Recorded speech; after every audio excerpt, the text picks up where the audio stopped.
Hello students, myself Om Prakash Katte and you are welcome to Biology Reward.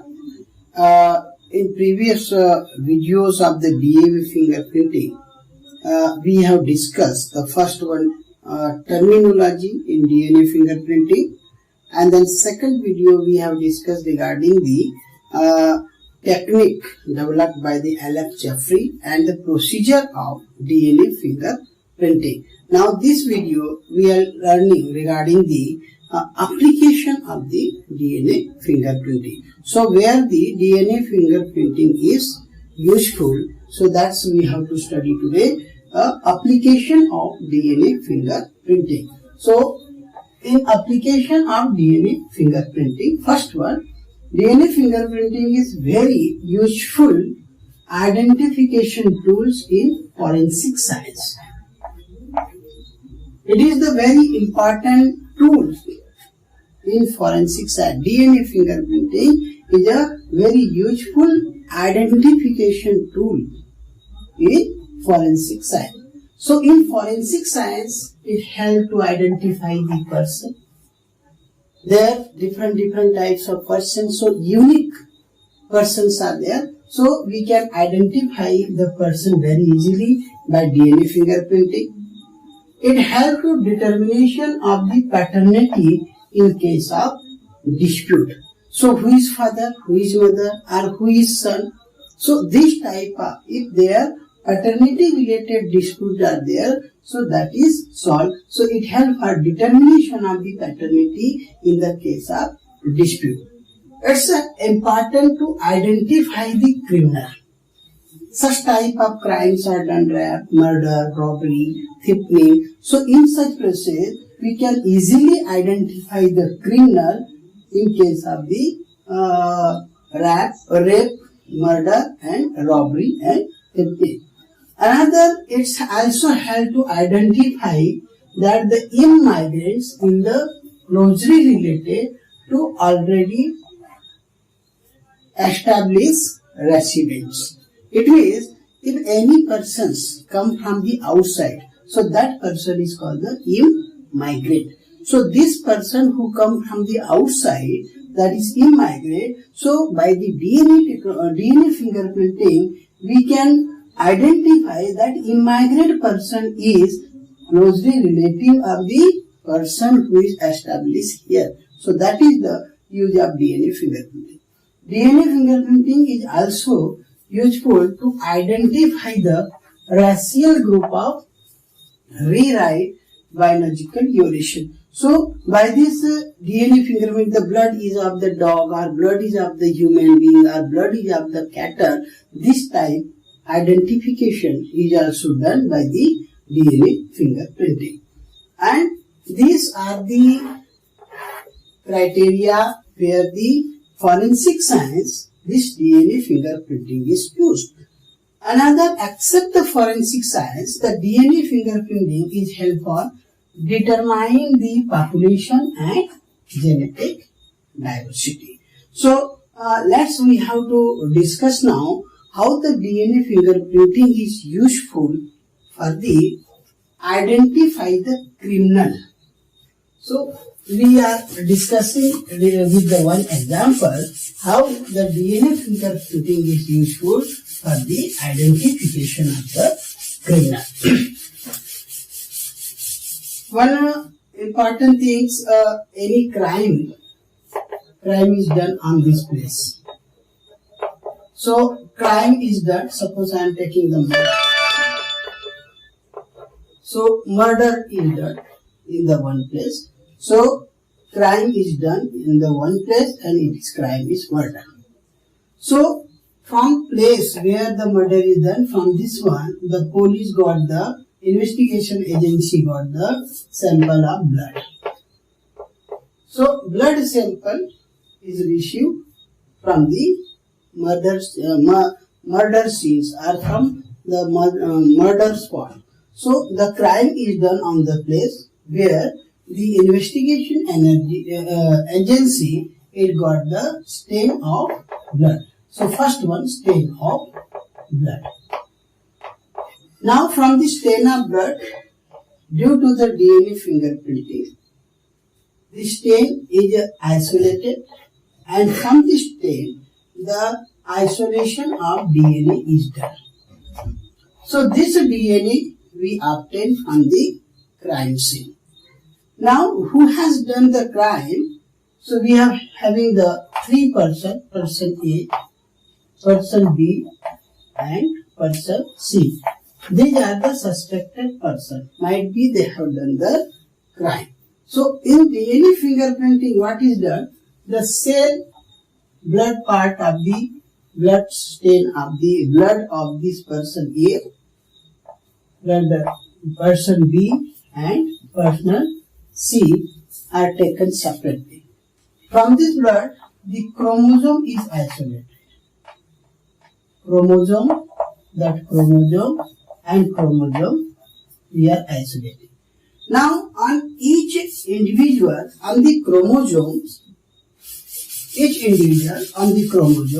they have number of short tandem repeats.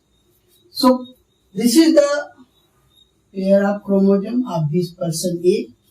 This is the pair of chromosome of this person B, and this is the pair of chromosome of person C. This chromosomes, homologous chromosomes we are taking. So this homologous chromosome is two chromosomes. One is the maternal chromosome from mother, and other is the chromosome from father. So one chromosome is maternal and another chromosome is of paternal. In this case also one maternal, and in this case also one is the maternal one. So this is called the homologous chromosome. On this chromosome, number of short tandem, VNTR we are on. VNTR is the variable number of tandem repeat. So this type of sequences which are repeated again and again in the many number, these are called VNTR sequence. So this VNTR sequence we are using number of short tandem repeats. So on this chromosome, suppose there are 1, 2, 3, 4, 5, 6. 6 number of short tandem repeats. So the number of this one is written 6 number. In other chromosome, which is the paternal chromosome, here tandem repeats are 3. So this is chromosome number 1 I am writing here. This is the chromosome number 1. In chromosome number 1, in this chromosome 6 short tandem repeats are here. Here 3 short tandem repeats. Another chromosome also I am taking chromosome number 6. So on this chromosome number 6 of the person A, homologous chromosome, one is the paternal, one is the maternal. It means from mother and from father. In this case, short tandem repeats are 8. 1, 2, 3, 4, 5, 6, 7 and 8. And in this case, the short tandem repeats are 4. Similarly, from the suspected person B, we have to take the chromosome number 1, this one. This chromosome number 1 is having 4 short tandem repeats. This is having 7, 1, 2, 3, 7 short tandem repeat on chromosome number 1.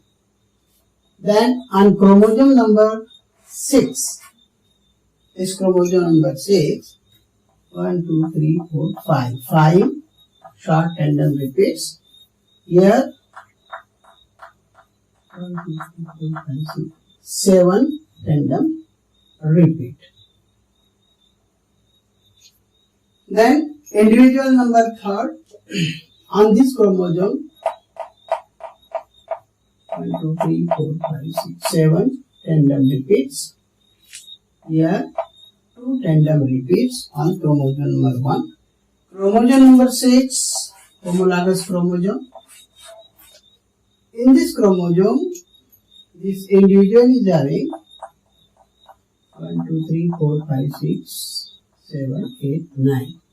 9 tandem repeats, and here 1, 2, 3, 4, 5, 6, 7. So it is 5 tandem repeat. So basically we should understand on each chromosome number of repeating segment may be varied. So we have taken the 3 suspected person, and from this person the tandem repeats first chromosome 6, 3, 8, 4 in first individual. From the crime scenes where the crime is done, in crime scenes also the chromosome is isolated. In crime scenes also the chromosomes is isolated. So this is the chromosome number 1 from the crime scene. This is chromosome number 6 from the crime scene. Now, after these tandem repeats of each chromosome, in gel electrophoresis process where the fragments of DNA are isolated. So, in gel electrophoresis, we have learned this type of one plate is there where the DNA along with the agarose gel are passed. So in suspected person, these are the 3 gel plate. Here also it is a electrophoresis plate. In this case, the small fragments of the DNA or small pieces of the DNA, they occurs 1, 2, 3, 4, 5, 6, 7, 8. 1, 2, 3, 4, 5, 6, 7, 8, 9, 10, 11. In this also 1, 2, 3, 4, 5, 6, 7, 8, 9. So in agarose place where the electrophoresis, gel electrophoresis is done, on this plate the DNA, the long piece of the DNA, they occurs near the well, whereas the short piece of DNA, they go away from the well. So in person where person A, in this case the 6 number of short tandem repeats. So there one band 6 1, here one band is occur because 6 tandem repeat. Third, in this case this is the another band of the DNA is active. The 8th, here also tandem repeats are 8, and the 4th, so it is the band of this. So by the DNA of this person A, it is suspected, and band of DNA, after DNA fingerprinting we are getting this like. Suspected person 2, here the repetitive, this is the short tandem repeat 4. So here 4, this is the band of DNA. 7, 4, 5, and this is 7. Instead of 7, we have to go another 9. So in such cases, this one person, we got the band of DNA this like. Suspected person C is having a 7 tandem repeat on chromosome number 1, 7 tandem repeat, 2 tandem repeat, 9 tandem repeat, and it is the 5 tandem. So these are the band of the DNA we have obtained from the cell of the suspected person. And crime scene, in crime scenes we are having chromosome 1, chromosome 6. So in crime scenes also,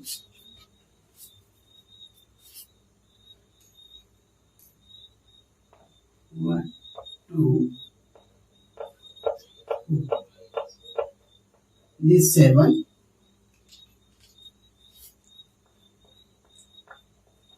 5 tandem repeats on this chromosome, And one more. It's 1, 2, 3, 4, 5, 6, 7, 8, 9. 9 tandem repeats. And one last is 5, 7, 9, and it's a 2. So remember, from crime scene we are isolating the chromosome and DNA, and in this DNA this type of band are formed 1, 2, 3, 4, 5, 6, 7, 8, 9. So in crime scene we got the blood, stain of blood. In this stain of blood the isolation of chromosome is done. So on this chromosome DNA, from this chromosome the DNA we are extracting. So isolation of DNA. So according to the chromosome, here the DNA comes 7. It is the 7 repeated unit or short tandem repeats are 7. Here 9, this short tandem repeat 9. 2 short tandem repeat 2, and this is the 5 short tandem repeat 5. So crime scene we got the blood stain, and this blood stain we have isolated the DNA. So isolated DNA band is this one. So this is from the crime scene. And 3 people are suspected who may have done the they have done the crime. So these 3 suspected people, if we will match with the DNA fragments of all these 3, so we will see that this is on DNA fragment 9 nucleotides, here 9. It is short tandem repeats 7th. It is on the 7th. Then short tandem repeat 5. Here it is the 5. And then short tandem repeat 2.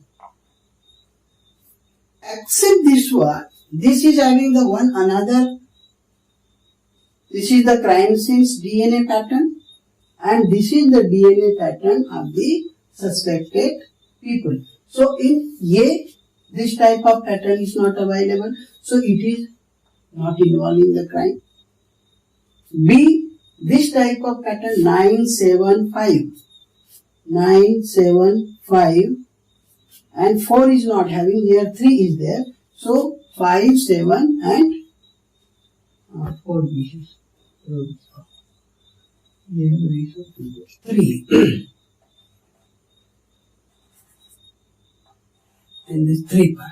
So in this case also, the band of the DNA do not match with this one, and this one is the band of DNA are matched with the suspected people and the DNA which is isolated from crime. So this is a person who has done the crime. So thus DNA fingerprinting is a useful tool in forensic science to identify the criminal. So by watching this DNA band, we can easily identify the person who has done the such type of crime, or we can understand the relationship of the paternity. So it is all about the application of DNA fingerprinting and how we can know the criminal person. Thank you.